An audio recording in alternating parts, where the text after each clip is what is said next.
What's up, everybody? It's Troy Cartwright. Welcome back to another episode of 10-Year Town. I've got one quick thing for you today before we get started.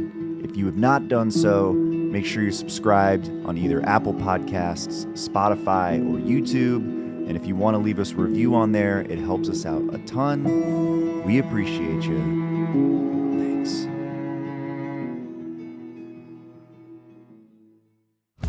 Today's guest is the legendary Laura Veltz. You know her from songs like Drunk Last Night, recorded by Eli Young Band, The Bones, recorded by Maren Morris, and Speechless by Dan and Shay. She's got an incredible story. I know this one left me feeling pretty inspired. I hope it does the same for you. So without further ado, here she is, Laura Veltz. Thank you so much for being here. I'm so happy to be here. I'm such a fan of you as a human and God. my friend. Thank you. And also as a podcaster. And look at us. And obviously your songwriting. Oh, I mean, you. I was like looking back through all of your catalog today. It's insane. I really am proud of my work. It is so insane. I like, it's weird how things accumulate. There's no way to not see it when you've been in the business long enough. You're like, Yeah. oh my God, wow, I did some shit. It's exciting. Yeah. I'm proud of myself. You should be. Thank you. I think the last time I saw you, at least I was getting a very expensive smoothie. I was getting the same thing. A very expensive smoothie. Somebody asked me to meet there. and you're and like, I was I'll take out a early. loan. I'll see you there. Yeah, I was early. We went to like Nashville's version of Erewhon. I don't know what it was And called. let's not name it because Yeah, here's we the don't thing. have to. They're rude. Like they're rude too. I'm like, you're rude and your stuff's so expensive, but it tastes So great. I hadn't eaten Uh-oh. and I was like killing time. So I somehow ended up spending $28 Yeah. on a smoothie and some sort of veggie burrito. And then they turned the iPad around. And it, it was like 20% tip. I spent like $35. What's the question they ask? It's going to ask you a few questions. Yeah, it's like It's the it's way just of one saying, question. Please give me a tip. And you know what? I'm not against it, but I have a thing where just out of sheer responsibility for the structure of how it works, they're supplementing their hourly pay from the company by taking tips from us. So I've been doing a thing where I'm like, if you just stood there and you just took my order, no tip for you. Yeah. It's a harsh thing, but if you made something and I'm watching you make it, maybe we'll think about it. And then a restaurant, that's where I triple tip. I'm crazy about that. I love that. But man, here's a few questions. It's a like bit much. tipflation, you know. It's real and it's not good. It's not good for the system of, it's bad. No. Yeah. Well, anyway. Hey. Now that we've back. gotten that ran off of our chest. So I always start this thing off with the same question. Really? Which is, how long have you been in town? Whoa. Okay. I Yeah. like it. I have been in town since 2008. Okay. I was 28 and I'm 45. So Where did you... mathematically, I'm trying to think about how many years ago that was. Almost 20. Mathematics. Yeah. Right? Yeah. Yeah. Yeah. Coming up on 20. Where did you move from? I was living in New York City. Okay. And I had been living there for 10 years. Okay. And that's not where I'm from, but that's where I'm from. Gotcha. If that makes sense. Yeah. Were you doing music stuff? Yeah. Yeah. I was in a creepy family band. Yeah. And I was kind of like obligated to be in this band because it was something that my family kind of needed to keep the lights on. Gotcha. I was, low-key convinced it was my dream. Wasn't. I had a lot of stage fright and anxiety about singing and, furthermore, with my parents on stage. So it was a bit much for me. It wasn't really my dream, but it was something I felt obligated to do. Okay. Until, that magical age of 27, 28, when you remember or realize or something that you're living your own life and that you get to do whatever you want. You have some agency. Yeah, correct. So as soon as that occurred to me, I was like, wait a minute. And it was terrifying at first. I was like, I don't know what all I know is serving this family. That's all I know. And so when I started kind of distilling, like, what do you like about the music industry? Do you even want to be in the music industry? I remembered when we were touring, which we were a touring band, we toured through Nashville, and I went into the Bluebirds and the listening rooms and saw the thing that is songwriting. I met a few people who did that, and I called my friend up, Kai Fleming, who is a Hall of Fame songwriter, but I didn't really understand how the business, I was just like, I think I just...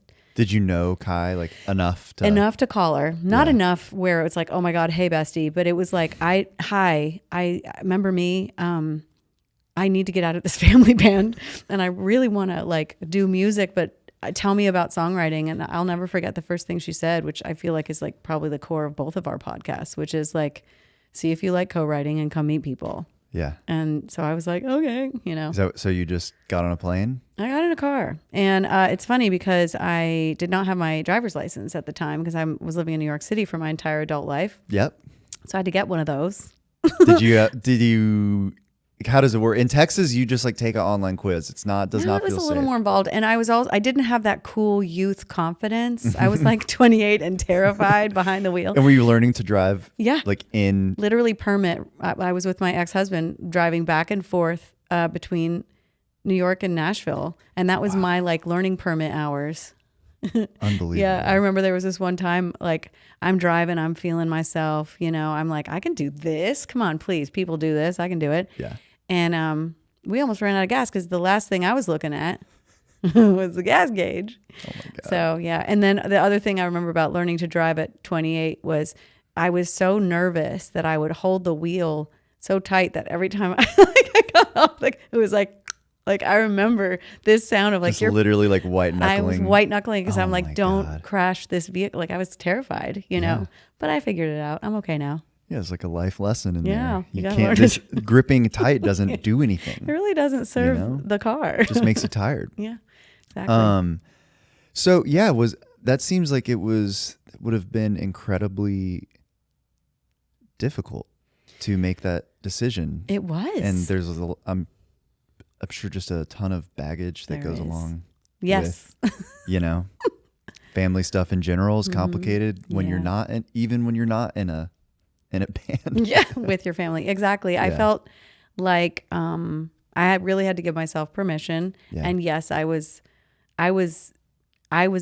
abandoning my family, like according to even me and certainly my parents. And it was hard. I mean, and I knew in my heart, this isn't TMI because I've actually talked about this on podcasts before, but and in interviews, but we've struggled a lot with homelessness all growing up. Mm-hmm.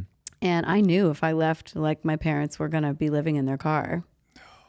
And they did. And I knew that was going to happen. Now, some might say, how could you do that? But the answer is I was running 5 people's lives. Yeah. My whole life, I felt very like overly responsible for my parents' livelihoods. And I had to realize and accept that I could only handle like the weight of my own little shoulders, and I needed to go pursue my own life. And there was anger about that. There was, there was a lot. And then there was support, but it came with, it was like in and out. It was odd. Yeah. But I had to do it anyway. And I don't think I ever experienced like the freedom of like, college. I didn't get that like, oh my God, I'm out.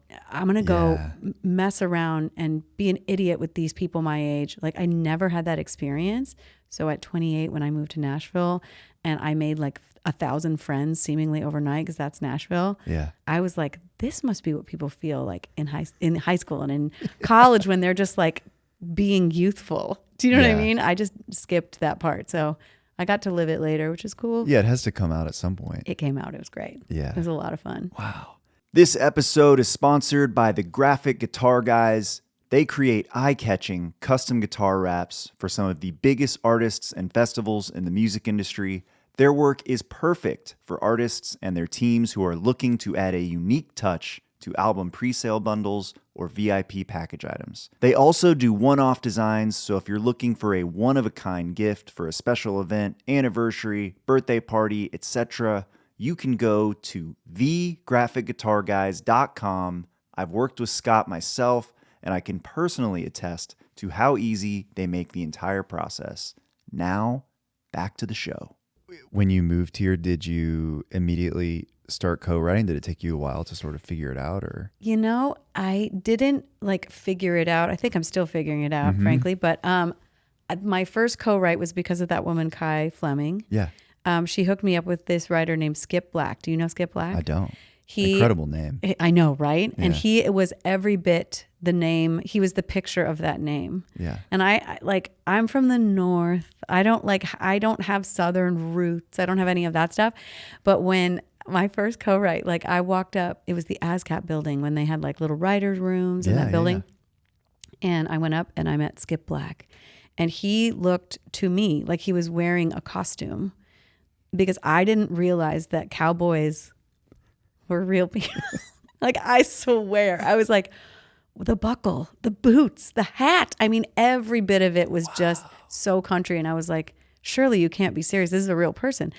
I didn't know that till I came to the South. And I mean that. I didn't know that was like that wasn't like a sort of a something you wear when you're on stage. I didn't realize that was just like casual wear for some people. Yes, like people's everyday. It was his everyday life. Garb. And, you know, he was super country and I was super not, but we wrote this cute little song. It was called You Bring the Sun. It was my first co-write that was like not with my dad. You know what I mean? Yeah. And he put it on his demo session, which I don't know if you ever did a demo session. Yes. Okay. The first 2 or 3 years I lived here, that was still still much a thing. Yes. Well, demo sessions are like, you know, you write for a couple months and you pick 5. Yeah. The fact that I was on his demo session was like, oh, okay. Yeah. And I also remember like getting in my car after writing with him, which felt so vulnerable and so like, oh my God, these are my ideas and they're just happening in real time and all that stuff. And I just cried in my car. I was like, I felt like I knew what I wanted to do. So it was very impactful. Like co-writing clicked immediately. I'm still figuring out how to do it every day, but oh my God, I love it. I love it. I had the exact same experience. Did you? Yeah, I'd always written songs, which sounds like you had as well. Not always, but yes, ish. And I mean, I had a whole career going in Texas, but it was just me writing songs by myself and then playing them with my band. So different. So when I came here for the first time, I've told this story so many times in the podcast, so I won't say it but basically, long story short, I got set up on a co-write, did it, and was like, I can't believe this is real. Yeah. You loved it. I was like, I cannot believe that this is something that you get to do. Oh my God, I felt that way too. And then it was just, how do I get to do this more? How do I get to do this again? Yeah. I think is like maybe every songwriter's like goal is like, how can I keep doing this, please? Do you remember who it was with? It was with Clint Daniels. Oh my gosh. Yeah. Oh, that's fun. I know. It's unbelievable that that's really fun. Jake Gear set it up when he was over at Seagull. And we wrote a great song. I cut that song. It's called Don't Fade. Clint taught me a lot. He showed me around, and I'm forever grateful to both of them. Yeah, those first people that are willing to write with the person who's having their first co-writing experience. I'm like, God bless you people. Mark D. Sanders was one too, who for some reason like would be willing to like toss around my terrible newbie ideas. And I was so lucky because he never made me feel like a loser. And I was like, none of my ideas were viable, but he let me like get it out of my system. And he like saw the little, saw little bit. The nuggets in there. Yeah, totally. Yeah. Sick. So did you find a publishing deal like soon, or did it take a while? It took a while. How long? Kai Fleming, I'm bringing her up for the third time, but she also introduced me to this band. Okay. Eden's Edge. Do you remember Eden's Edge? I do not. This is but I saw a little after your time, maybe. Yeah. Well, this band was from Arkansas. It was 3 of like the hottest people I've ever seen up close. Country as fuck. Like I was like totally out of my element in terms of like lifestyle stuff. But Kai was sort of mentoring them and mentoring me at the same time. Gotcha. So she was like right with my writer Skip Black, right with my band Eden's Edge. And the first song that we wrote, the band really thought they found their sound. And so I felt like I was like, oh my God, this is it. This must be it. You know, I left my family band. Now I get to just sort of pour all of that energy into this trio. And like the story goes, of course, you know, bands are hard. I wrote exclusively for them for like 4 years. Oh my God. So I didn't have co-writes. I only had writes with them, for them, around them. I got pulled into writes where people, of course, were like, who is she? Why is she here? You know, but then they ended up getting signed by Big Machine, which is interesting because I'm now with Big Machine Publishing, which didn't exist at that point. But yeah, they got signed, and then they cut 0 of my songs after 4 years of writing with me. And then they went back in the studio, cut 4 of my songs, and I was like, yes, this is it, you know. And then they broke up. So it was literally like, you know, it was a total roller coaster. But that is how I met BJ Hill and Mike Molinar. BJ being the first guy who signed me, and Mike Molinar being the person that's he's been in my life since the beginning of time, and I'm still working with him. So oh my God, yeah, it's such a such like a encapsulation too of like how Nashville works sometimes. You pour so much of yourself into something, and then it just doesn't work out sometimes. I know. But you learn a lot along the process. And totally. And I don't think it's wasted time. I feel like everything is sort of like teaching us something about the next thing. And lucky for songwriters, it's not the same for artists, but like we get to, you know, a little bop over here, a little bit bop over there. Like we get to kind of sow many a seed. Yeah. And so it's just kind of the game of being okay going, which one is going to come up, rather than like this seed, this is the one. Like I think that's the thing you learn in the beginning is like, you're really hoping that this one seed that you're so excited about is going to be like a whole garden, you know? Yeah. And when it isn't, you get so depressed. Yeah. But I feel like the older you get into it, you're just like, maybe I'm just a general gardener and I just get to watch, you know? I feel like this is true. Maybe it's just true right now, but everything starts to not hurt so much. Because it's not the first time you're dealing with it. So still be disappointed about stuff. Absolutely. And I do. I get disappointed, but I think it's like a 20-minute window of that I allow myself to be like sad, you know, because I'm like, really? I'm going to do this to myself again. It's all, you know, a crapshoot. We're just lucky enough to, again, like you're saying, like being able to do it tomorrow is still my only genuine goal. I just want to be able to do this tomorrow. That's my goal. I think about it all the time. Yeah. I'm like, I don't know. I have a week where I feel like all my songs are bad. I'm like, oh man, is this going to work out? Yeah. And it's like, you know what, dude? You get to go write another song on Monday. With the coolest people walking earth. I feel like songwriters are the coolest people. And maybe that's, you know, maybe I'm biased. But I feel like we're funny, we're vulnerable, we're like quick to connect. Yeah. You know what I mean? We're quick to want to grab a beer and chill and be homies. I feel like we're a pretty cool lot of humans. Yeah. And so there's that too. It's not just that you get to write, it's that you get to write with like great humans. Yeah, it's the hang. Yeah. You know, the hang's the best part. Best part. And a lot of times when I look back at my favorite songs, it's just the day was us talking. Yeah. And we happened to throw some lines and melodies in there in between, you know, but it just flowed so naturally. Yeah. And if you're lucky, it's like something real fell into the song. Like those are the lucky days for sure. Well, you have so many of my favorite songs. Oh my goodness. So I'd love to like pick your brain about them a little bit. Oh my God, I love that. And I think too, what's really special to me when I was kind of like going back through your catalog is so many of those songs are like formidable they were formative to me where I was in my journey. Like I remember Drunk Last Night was like on the radio when I was getting started in Texas. Oh my gosh. And I was like, man, this is a Texas band that's made it.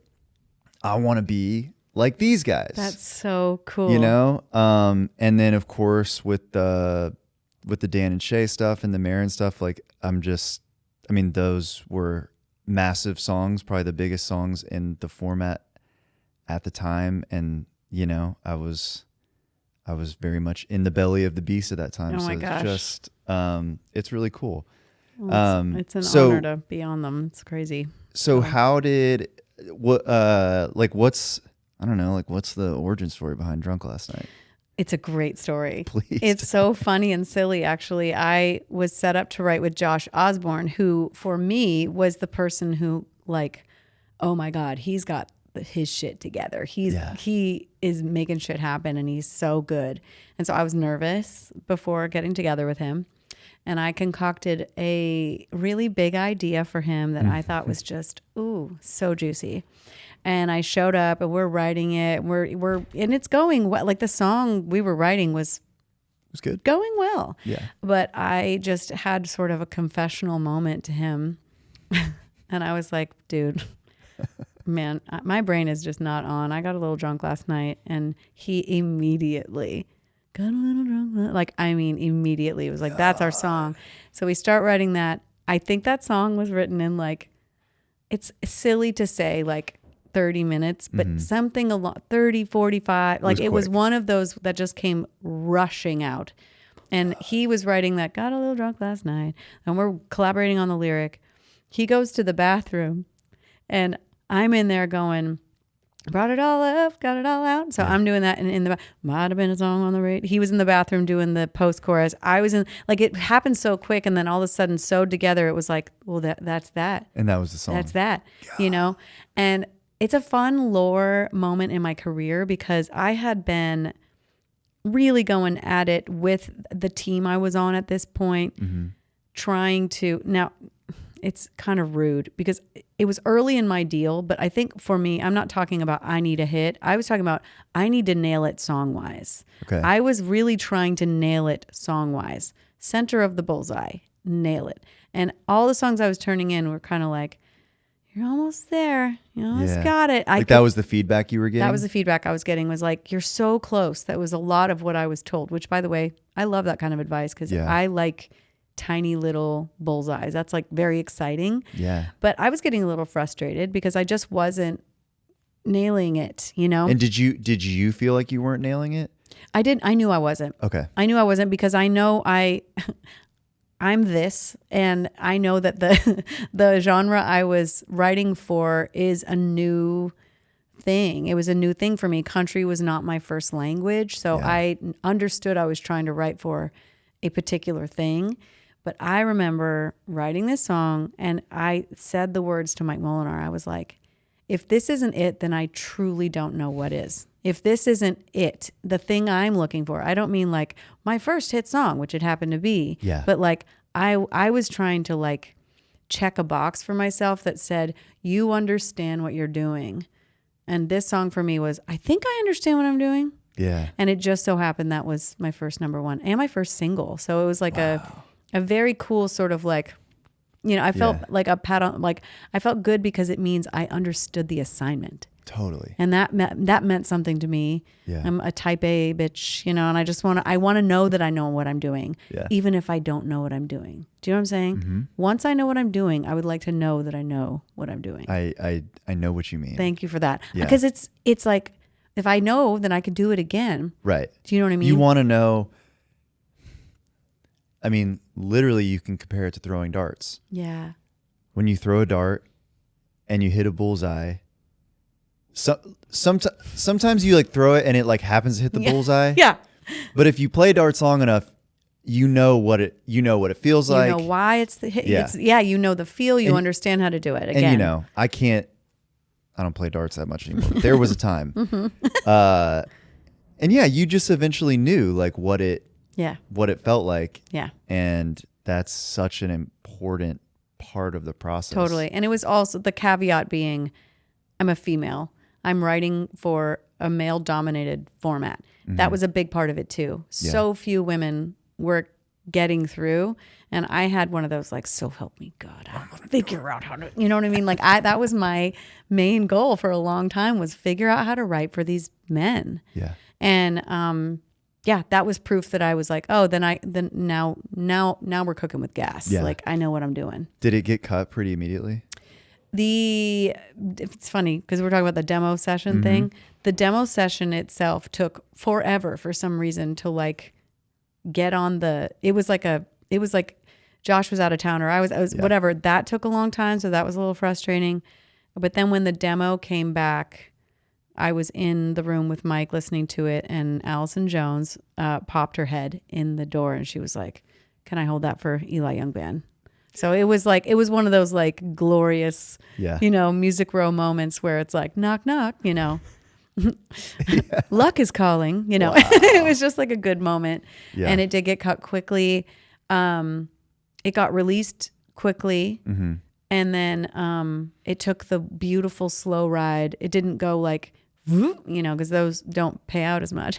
Yeah. So it was fun to watch. It was like the perfect amount of time where none of us were like wringing our hands to get it to number one, but was also not like, boop, Yeah. But it was like an enjoyable. It was an enjoyable ride. Wasn't a stressful. It wasn't. It was really fun. Yeah. Yeah. It was such a great song. Thank you. I still love that song. I still play that song, and it's just like fun to sing. And Yeah. And it's funny that you talk about the post-chorus. I just associate post-choruses so much with Josh. Me too. Anyway, he's just like magical. That's his area, man. Yeah. It's also that like the flow of language. This is something too. It's like when I first met Mike, Mike Molinar, he didn't hear any of my songs. He just heard the way I speak. And he was like, there's something in the way you speak. It sounds rhythmic, And Josh is one of these people. It's like, I said, got a little drunk last night, and he heard, you know what I mean? And I think that's a part of songwritership, is like we all have like a rhythmic speaking whatever. Yeah. And we hear songs in the way people speak. And I think Josh is like that. Wow. That's what year did that song actually go number one? It was 2013. Okay. Or very early 2014. Okay. And the only reason it was 2013. No, it may have been either right in that December-y, January area. And the reason I know that is because I was pregnant with twins. And so the check, the first check, like I was broke as a joke, just living on, dreams. And then pregnant, about to pop. And like as soon as the check came in, I basically went into labor. So I was like ordering cribs, just like Amazon. We're back. But I was literally just like trying to like make life look suitable for children, like immediately, with that first check. And it was that sort of 6 month after, which is when my kids were born. It takes like 6 or 9 months. I'm talking about when radio pays. Yeah. Yeah. Just for clarification. Yeah, exactly. It takes a minute. You have your number one, and then 6 to 9 months later, you get the first bump, and then you get another little bump on the second chord, if you're BMI or ASCAP. Yeah. Another little bump, and then it falls off a cliff. Yeah. Yeah. Yeah. How long did it take until?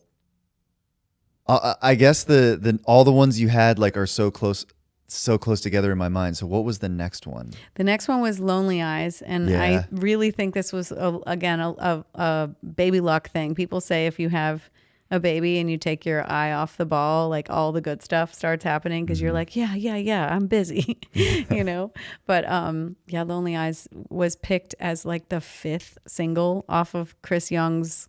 So kind of out of nowhere. It was probably almost. The 4th. I'm exaggerating for drama. It was probably, I think, the 4th single, and it got picked. It's not a typical country song in terms of like the form of it is a little odd, and so that was a shock. I remember getting called and them saying like, oh, it's the single, and of course I was so distracted with what I was preparing for that. But that happened. Registered. Yeah, about a year later that happened. Yeah.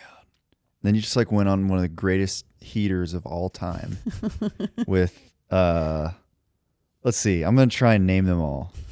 I don't know if I'm going to do a very good job, but there was, what if I, what, oh my God, what is the title? What if I never get over you? Thank you. I love that song. And then I'm remembering The Bones, which is, I feel like a song that I've like tried to write like 100 times. Oh my God, I love that. I think it's like pretty perfect, to be honest with you. Oh, that's a nice thing to hear. And then, and Speechless, which, you know, that was when I was in the heat of my record deal. Oh gosh. So you're paying really close attention to Of course you are. What is. Yes. And that song was massive. But yeah, I had a lot of luck in a very little short window with those 3 songs. Yeah. Yeah.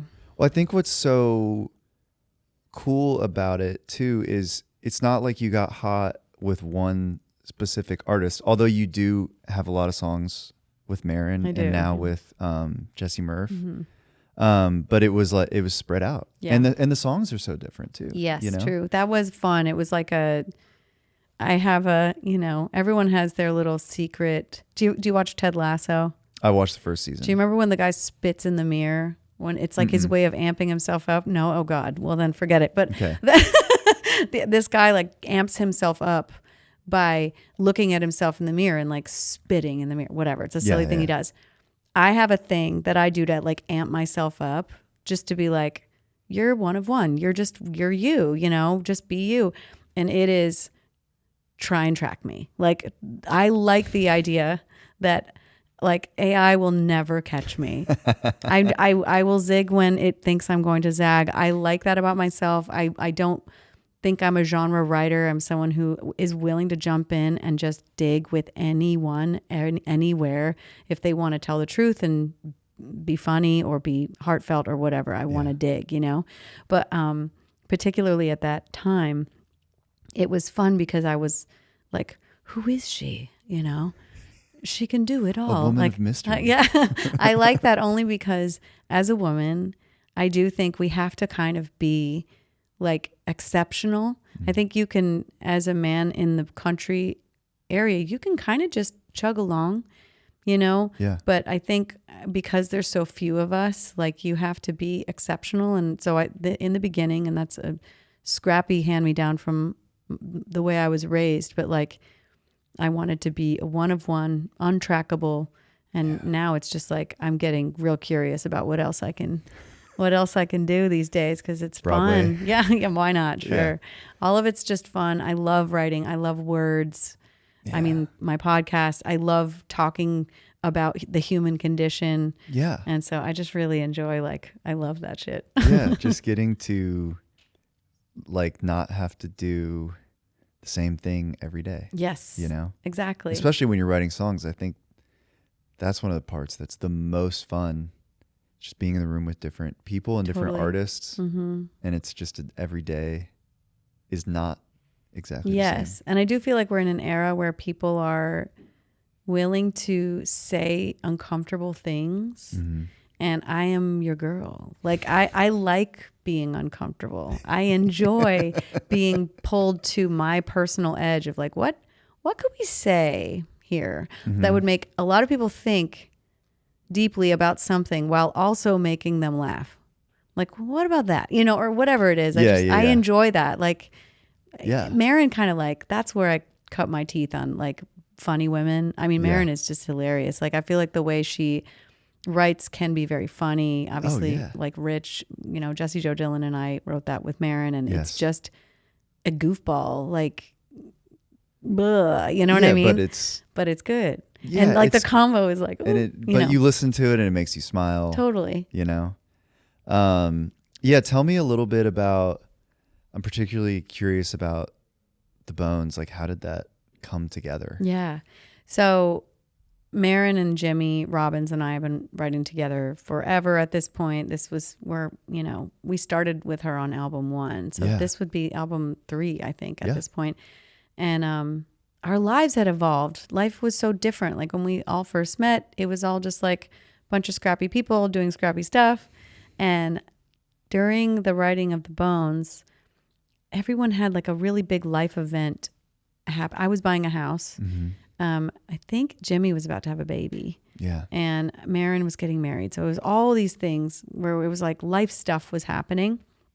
And I wrote this title down, The Bones, previously, saving it for Maren, because at that point she was my only weirdo who would like write something weird with me. Yeah. Like she's always going to be like, okay, like give me the wackiest stuff you have. Yeah. And I saved that for her. And the reason I wrote it down is because me and my husband were looking for a house, and we had this real estate agent who kept saying, it's got good bones, but I mean, you're going to have to put some love into this, but it's got good bones. And she said it so many times, and it was so cute. And she had this cute little accent, like sort of like, you know, and wrote it down, brought it into those guys. And I mean, immediately, I think even before we said the title, Jimmy was playing that. Like he was already grooving, which is his thing. I don't know if you've ever... Yeah. Written, yeah. He's always just noodling, and that noodle was noodling right as we walked in the door. Yeah. And then, the song, again, just flew out. I mean, we wrote it really, really quick. It just felt very natural, and we liked the analogy of comparing love to a house and just being like, if the foundation is solid, you can build this thing, you can tear it back down and build it back up as long as the bottom is solid. And comparing that to love, it's something I really enjoy doing. You can add love to any subject, any object, and find there'll be a song hiding in there somewhere. Yeah. Wow. I feel like that song was so huge, not just in country, but like it crossed over, right? It did, and in a really weird way, like at a weird time. It had already done its thing on country. Yeah. We had like a multi-week number one. We were like, hey, high five, blah, blah, blah. Yeah. But during COVID, I think that the meaning of the song just hit harder, and it got like sucked into pop music. I don't even know if it was like a concerted effort. It just happened. It happened. And I think about it all the time, because when the song was on a lot, and I'd be in my car or in my house, or in my car or in my house. I mean, that's where we all were. Yeah. And every time it would come on, the home stretch of the hard times, the first line, this Maren's line, she had written that line, by the way, down before I threw that title out. We're in the home stretch of the hard times. And every time I heard those lines, I would just start wailing, because I'm like, are we? Like, please, are we almost through this fucking pandemic? Like, it was just forever, you know? But the home stretch thing, and the whole, like, I think that even the country, as somebody told us this actually, Maren and I, that they compared the song to the United States. Like, yes, there's a bunch of fucked up shit. Yes, there is division, but hey, we're still America. The bones are still like, we're going to get through this. So I feel like if it was pandemic, maybe. If it was political, maybe. But I feel like people applied it in ways that were all kinds. I mean... Yeah, it's a very universal... Totally. Message. There were people who came up to us and talked about their health struggles, and like, and they're someone losing a child and being like, we're going to get through this. And like, it's a universal topic. I don't think the songwriter world will ever tire of writing about resilience. You know what I mean? Yeah. Wow. I don't know. Almost made me emotional just now. I'm not sure why. It still makes me, it still makes me emotional. It's like, what else is there? That's our job. Yeah. Like, we're supposed to decorate people's emotions with notes. Like, and we're still going through shit. America is in a lot of, internal struggle right now. And I feel like they're insane right now. It does feel insane. And I feel like no matter who you are, there's a song for that. Like, I don't know. And I hope I keep delivering, Yeah. Yeah, absolutely. What do you... I'm trying to think how to phrase this question. I think one of the things that I really admire about you and am sort of like in awe of in a way is that you... sometimes you'll have... somebody will have a hit with an artist, and it's like, it just happened. I feel like you have this like great ability to, you kind of like start working with an artist. You tend to like keep working with an artist. And I don't know if that's like, I guess it's like a weird question to ask. I'm not saying it's like a conscious thing. No, I think I understand what you're but saying. But like, what is that? I don't know. What do you attribute that to? Wow. I love that. I love even hearing that. I love people. This is such a general thing to say, but I love people. Yeah. And I love when someone trusts me to help them peel back,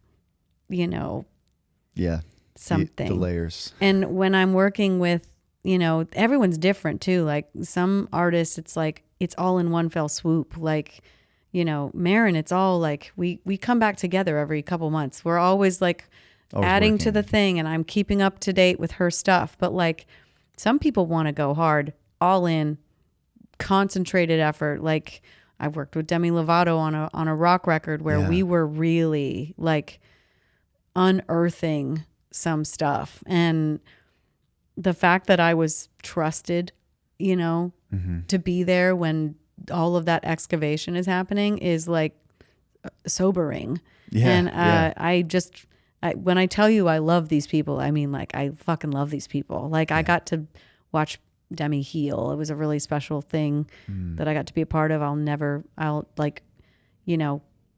Success is a relative thing. I've said it before, but it's still true. Like watching that was like one of the most successful things I've ever been a part of. Wow. Watching Jesse Murph like reinvent the wheel right now. Yeah. Like I'm like, what? You want me there? Like, and you feel safe with me? Like that's a big deal. Like, and I'm a mom. I mean, I know that's part of it too. I just like people. I love women. Obviously, like a lot of the people I work with are women.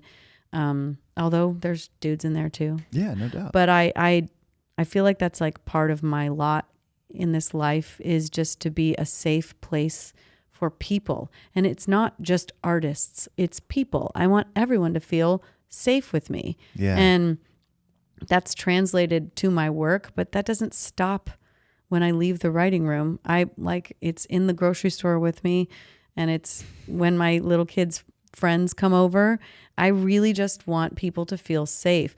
And there is a therapist's voice in the back of my head talking right now that's like, why, right? And it's because I wasn't safe. My childhood wasn't a safe place. Yeah. Man, I'm gonna cry. But yeah, that I just like making people feel safe. I just do. Well, I think, good God, wasn't expecting you to cry, but it's true. That really comes through. I guess that's like a very beautiful answer to my very long-winded question. But I feel that. I feel like that stuff like really comes through in your music. I guess I feel like there's a lot that goes on in the songwriting in Nashville sometimes where it feels very like paint by numbers. And like that's the way to get success. Yeah. And I see people maybe reverse engineering that formula. Wow. Yeah. And it really confuses me because I look at it and I'm like, that I can't do that. Yeah. Like I'm not going to win at that game. I can't differentiate myself enough. Right. I'm not going to win at that game either. Yeah. I think it's good to say that. Like, because there's a lot of people who compare themselves to people who are reverse engineering. And as much as I admire science in music, I admire art more. Like art is less a science. Maybe I don't know what I'm saying anymore. Well, but you know what I mean. I do. I think the people that I look up to are the people that are able to. I want to make art. I also want to be commercially successful. And I think sometimes I know a lot of people in my life, especially from my days on the road in Texas, that are incredible artists that don't care about the commercial side. And I think that's really beautiful. Yeah, I admire that. because they love this thing and they're always going to do it. I have always felt a part of me. Even this weekend, I was at Pilgrimage, just watching Kings of Leon. Oh, sick! And we were walking back to the car, and I was telling my wife Mary Lou, I was like, "Yeah, I love Kings of Leon because they're a one of one, but I also like they have this commercial success that I want that too. Yeah. Like I don't want to lie to myself and be like, I'd be fine to just make art. That's like really, I want to really, do both. That's really vulnerable and really real. Yeah. I totally, it comes back to the bullseye thing. It's like, I feel scrappy enough to believe that I can achieve both things, like that art and commerciality can live in the same space, no matter how weird the art is. And I think, and this is saying a lot about a songwriter and songwriters in general, but I think a songwriter is the person who can meld those things together, because there are tricks in songwriting that make like the human ear just get the program 100%. But if someone's giving you, like I talked about I talk about Casey Musgraves on my podcast all the time, because the way she let Shane and Shane McAnally, Josh Osborne, Brandy Clark make Same Trailer, Different Park with her, and Luke Laird, her weird was all over the place. Mm-hmm. But the songwriters were able to package it so that everyone could enjoy it. And not that Casey could do that by herself in her sleep. She's an incredible songwriter. But my point still stands. I feel like songwriters are a key in that moment. Like, you want to do something weird, put a commercial songwriter in that room just to shave off here and cut a little off here, shorten it, like be your weird. But let a songwriter like help you package it, the song itself, like help you package the song in a commercial way. And that's, everyone thinks what they do is like the most magnificent, but I just love songwriters. I love what songwriters do. Yeah. And when I hear a song, I'm always going, who did what? You know what I mean? I'm like, I look at the list and I'm like, this is what that person did. And do you do that too? I do. I love that game. I do. Well, and I'm always like, some people, even people I write with all the time, it's hard to define actually sometimes exactly what it is they do, but I know that it is so vital. Yes. And I think even with myself, I'm always trying to like hone in. It's like, what exactly am I bringing to the table here? And I like I'll go listen to 100 songs I've written, looking for clues for myself. Yeah. Trying to like dig through and be like, all right, buddy, what's like the most potent thing in here, and how can you bring it out more? That's awesome. And constant work in progress. I mean, we're all doing it. We're all doing it though. I mean, I think we're all trying to figure out what our sauce is, Yeah. Especially you know what I mean? What's my sauce? In the age of AI, particularly, when songs can get cranked out in 3.2 seconds. Do you worry about it? No. I don't worry about it for me. I worry about it for some, because if you're writing the same song over and over again, you're going to get outdone by a machine. If you're reinventing what you think art is every day, then no, because it's literally like logic. If AI is a recycling program, you got to be fresh. Yeah, that's the thing. So I'm just like, well, then do that. And I'm half of 90. I say this a lot. I'm 45 years old. I'm at the, I'm in the middle point of like a really nice life if I survive to 90, like if I can do it, people younger than me can do it 3 times as well. So just be brave. Like I always talk about Audrey Hobart right now, because I just think she's hysterical. Are you familiar with? Okay. She's this artist. She writes a lot by herself. Okay. She's just saying the most unhinged shit that we're all thinking. Do you know who she is? Audrey Hobart? Okay, just curious. Look her up. She has a song called Bowling Alley, and she has a song called Sue Me, and they're both charting here and there. Oh, yeah.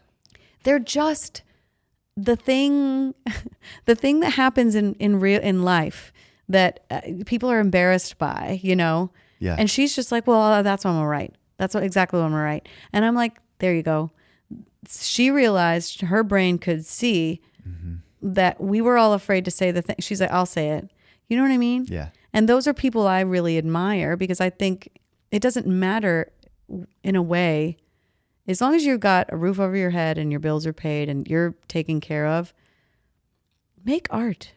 If you know what I mean? If I get why it's stressful until that point. I get why trying to get one over the finish line is stressful because you're just trying to like make a living.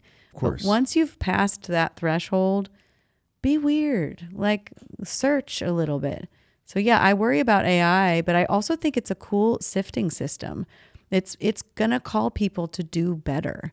It's going to break a lot of people's hearts when it comes to just, you can make money writing the same song over and over again. There are lots of people who will, you know, that's their thing. Yeah. But it's never been my thing, so I'm not worried about it for me. Yeah, I love that. Yeah, I saw, do you know who Rick Beato is? Mm-mm. It's like a YouTube music guy. He, I don't know. He's great. He's really interesting. He kind of started doing YouTube like in his 50s. So he has all this great musical knowledge. And he talked at Vanderbilt a couple weeks ago. Somebody invited me. I just did like a live podcast basically. Cool. But he talked about AI for like way too long and was like doing stuff with Suno, and I was kind of getting checked out, but he wrapped it all up. He was like, look, somebody's going to use this. Yeah. They're going to do interesting stuff with it. They are. You just have to let it push you. That's the only option. And I agree with that, especially for producers.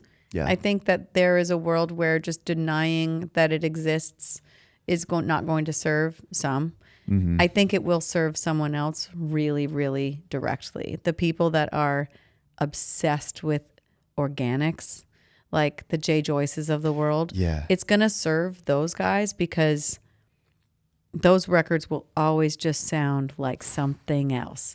Now, I'm not, there are people that say, you know, it's not going anywhere. And I agree. It's not. But I think there's a way to use it without I always say, like, this is our favorite thing to do. This is our favorite thing to do. Imagine a world where you're like, no, you do the favorite thing that's my favorite thing. Here, you go do it. To me, it's akin to sending someone else on your own vacation. It's like, that's my vacation. Why the fuck am I making you do my fun part? So to me, I'm like, be careful with it. Do my taxes. Yeah, do the boring shit. Yeah. I also feel like atrophy is a real thing. And it's like stealing in my head. Like, you know, there are people in town, there's a few of them, who just like kind of got used to borrowing other people's ideas, you know? I think there's an atrophy that comes with that. Yeah. And I think with AI, if I'm using AI to look up lyrics, which I have never done, if I'm using AI to come up with titles, my brain will start atrophying and I won't see titles anymore. I won't hear them. I won't think of them because I'll be like, oh, well, I'm going to rely on this to make it for me. And again, it's the fun part. Why would anyone give the fun part away? Yeah. Like, that's just dumb. And in my head, I'm like, it's not going anywhere. I get that. I'll use it for, you know, where's the nearest place for me to get a massage? AI. This is my bitch. I'm ready for that. Like, also using it for a demo, go nuts. It's a demo. You want to hear how a song sounds? Yeah. Pop it in there. Say, oh, does that sound good? The best songs will still be better songs if you use a program to demo your words and ideas. Do you know what I mean? Totally. So I'm not like foursquare against it. It's more just like, be careful. That's my thought. It's just I be think careful. That's really a really great way to look at it. It's like, don't let it take from you what you've worked so hard, the muscles that you've worked so hard to build. Exactly. Like if you were trying to get jacked, you wouldn't let someone else do your bicep curls. It doesn't make any sense. Exactly. And it, you know, it's like, yeah, I mean, there's 1,000 ways. I'm like 5,000 analogies are coming to my mind right now, and I'll stop. But like, it's real. Like you have this joyful job that you've managed to get paid peanuts to do, because I know that's how it starts off. And then you give it away? Doesn't make any sense. No bueno. One last question for you before we get out of here. Yeah. If you could go back to younger you, and this can be really at any age, just you getting started on your journey. Mm-hmm. What's like a piece of advice you wish you could give your younger self? Whoa. Man, I spent so much time. See, if I gave myself this advice, I wonder if I would have taken it. Yeah. And I also wonder if I'd be a totally different person if I had taken it. Yeah. And I like who I've turned out to be. So I want to say, like, this is a otherworldly idea that I actually wouldn't actually deliver to my young self, but I'll say it anyway. I was so anxious as a child, so anxious. I was so anxious as a teenager. I was so anxious as a 20-year-old, 24-year-old, 25-year-old. Like, I was a lot of anxiety. And not because, for really legit reasons. I had very, really real reasons for why my body was just riddled with like worries, you know? And there's a little part of me that's like, I wish I could have lived those years without so much anxiety. But then I don't think I'd be this, so I don't know. Yeah. I have no regrets. I'm happy all of the silly shit that happened to me, and I get to be me now because I think this is working out. I like this. Yeah, it's working out pretty well for you. Well, I am so honored to have you. Thank you so much for doing this. And you got to come on my podcast. We got to tit for tat this shit. Yes, absolutely. Yeah. All right. Well, that's it. That's the pod. See you later. Thank you. All right, guys. Thanks so much for listening to this week's episode of 10 Year Town. If you want to follow along with the show, make sure you follow us on Instagram at 10 Year Town Pod. And you can find me, your host. I'm at Troy Cartwright, or send me an email, troy@10yeartown.com. We'll see you next week. Thanks.